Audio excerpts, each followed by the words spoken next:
Pretty exciting game, I would say. I mean, I think from a fan's perspective, that was probably more than their money's worth, just with the back and forth battle. And credit to Cal, they played a fantastic game, and they've had a fantastic season as well.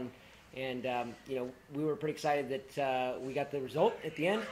I think we played an unbelievable second half, and at the end of the day, when you're in these tournament games, I think it just comes down to a few moments, and we had a few moments at the end that were the chances to win it for us. Coach, it really was a tale of two halves. What did you say at halftime? It was nothing extraordinary, like you would maybe think with a change in performance. We just really talked about getting back to what we do best. And I thought in the first half, we were a little too direct. We weren't settling the ball down and playing. And so one of the things we talked about was keeping the ball. I think that's been how we've been successful all year.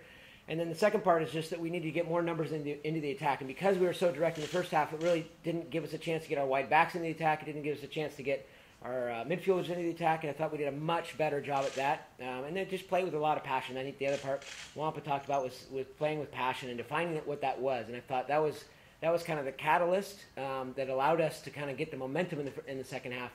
But they put together a very good second half and did those things exactly that, right? We got midfielders forward to get goals. We had wide backs getting forward, and I think that changed the game. To all of you, how's it feel to be in the Sweet 16? I'm pretty sure that first time in program history.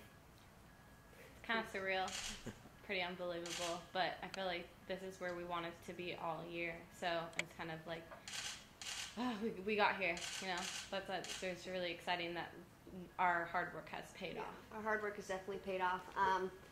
We've just, every day we go out training and work, practice how we play, and it's just turned out great. Coach, you've praised your seniors all year, and then to have your seniors send you in the Sweet 16, how's it feel? Well, not just any senior either. I mean, we call her Nemo, but Tiffany is an unbelievable person, and the adversity she's overcome in her 5 years here, and most of these gray hairs are a result directly of her to some degree.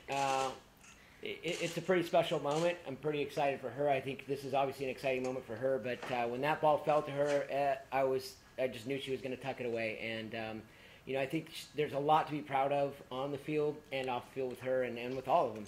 And so it's an exciting moment in the program, and it's just a moment, right? We want to turn around on Sunday and check off another box.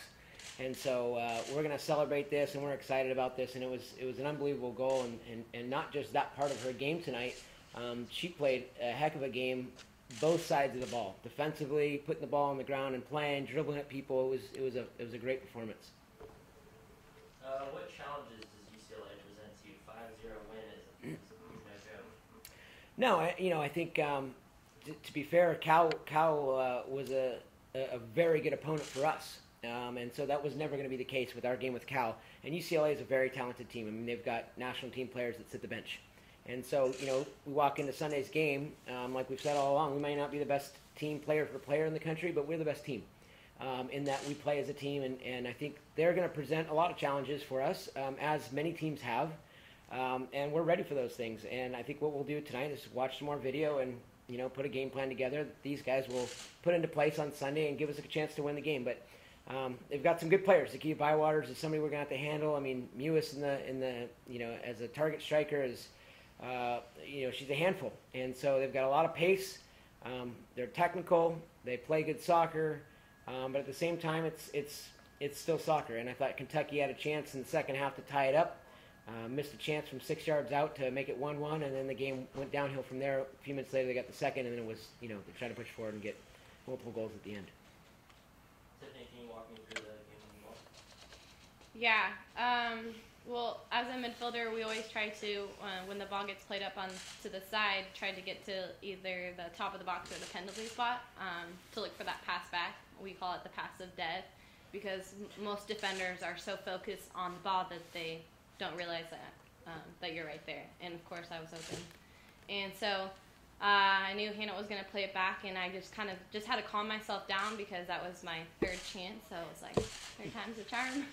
I knew I had to put that in the corner, and in the beginning of the game we had talked about the keeper's weaknesses, and Hitting it low into the corner was definitely one of her weaknesses, so that's just what I focused on. But that's something that we work on all the time in practice, is just getting the round on the outside and playing the ball back, and so I felt comfortable putting that one in. And Carli, talk about the defense in the first half. They were really pressuring you guys. Yeah, we had a lot of pressure on us because we were playing like long balls in the beginning. Like we said, we weren't really playing our game, but they only had really one chance, and that was the cross. She got it in, but our defense is really tight, and we stuck together, so did good. What made them so successful in the first half? I think we just weren't playing our game. We were just playing it long. We were a little panicky in the beginning, but then once we settled in, we started dominating and totally changed the tempo of the game.